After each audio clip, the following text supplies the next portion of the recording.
Good evening, everyone. Today I just wanted to share my testimony about what I've been through for about the last almost 2 years. My little boy will be 2 December the 16th. He is family, but I've had him since he was basically born. To all that has helped, been by my side, prayed, I want to thank each and every one of you. God, first and foremost, for all that He's done in my life, in my little boy's life, and in my daughter's life. God brought this baby in my life at a time that when he was born, he was a very sickly child. Nevertheless, I've been through hell, high waters. I've had to be on my knees and cry many a day for this child. He was a very sick child when he was born. But nevertheless, no matter what I had to go through, God brought it all out in the end. When they thought that he would be on medicine the first 5 years of his life, he was only on medicine the first year and a half of his life. Meningitis, hospital stays, sickness after sickness, I've had to cry. Not only have I had to cry for him, I've had to cry for all the things that his mother and everyone else had put me through. I've had to endure, and anyone that knows me, it's hard for me not to speak what comes to my mind. I've had to learn how to keep my mouth shut. It's the most hardest thing in the world I've ever had to do was to keep it shut. But nevertheless, when I kept it shut, God prevailed all in the end. I had to learn not to say anything, and many times when I wanted to say something, I had to learn to be quiet.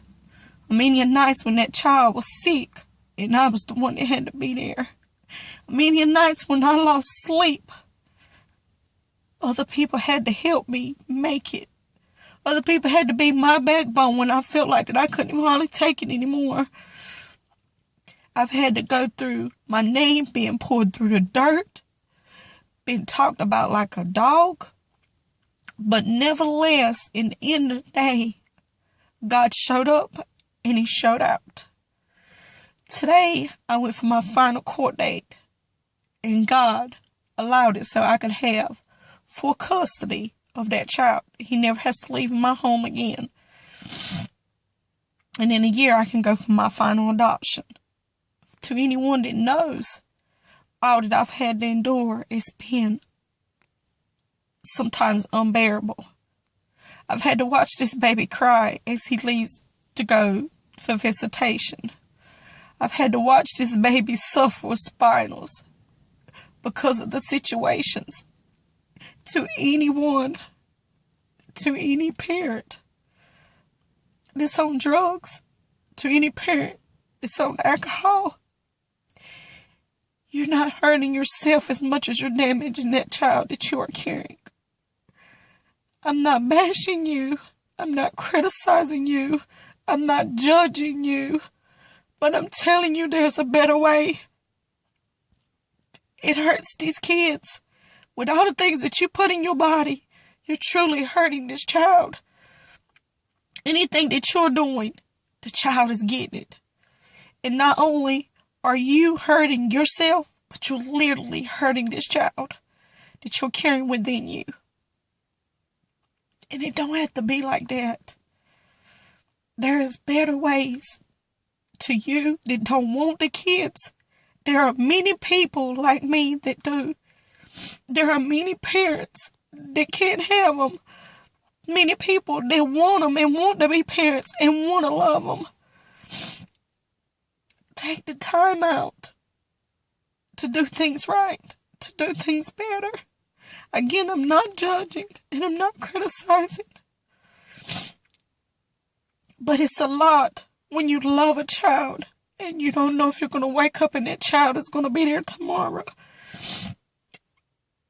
It's a lot when there's nothing you can do when they're in pain.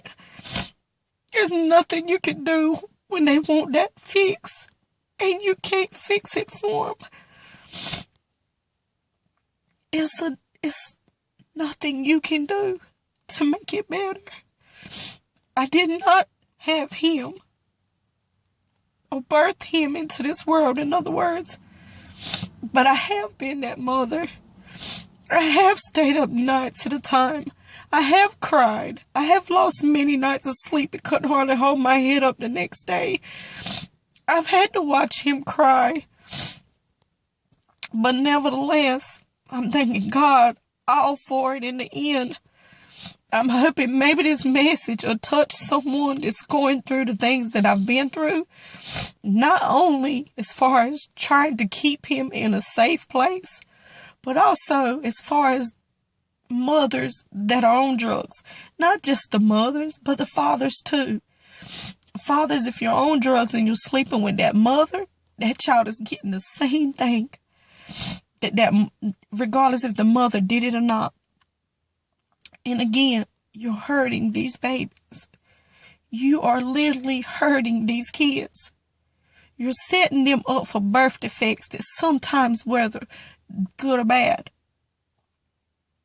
Watch what you do.